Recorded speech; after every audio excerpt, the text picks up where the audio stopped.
ജീവനും ആയതാ.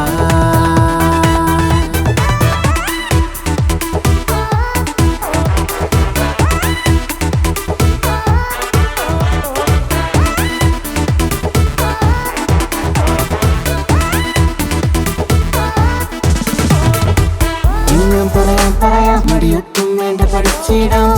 പടകിന്മേൽ കാറ്റടിക്കവേ വന്നു അതുപോലെ യഹൂദാബാലന്മാരെ എന്നവർ തീയിലിട്ടു, അവിടെയും അവരെ കാപ്പാൻ വന്നു. ഇനി ഞാൻ പറയാം മടിയൊട്ടും വേണ്ട പഠിച്ചിടാം. പടകിന്മേൽ കാറ്റടിക്കവേ വന്നു അതുപോലെ യഹൂദാബാലന്മാരെ എന്നവർ തീയിലിട്ടു, അവിടെയും അവരെ കാപ്പാൻ വന്നു.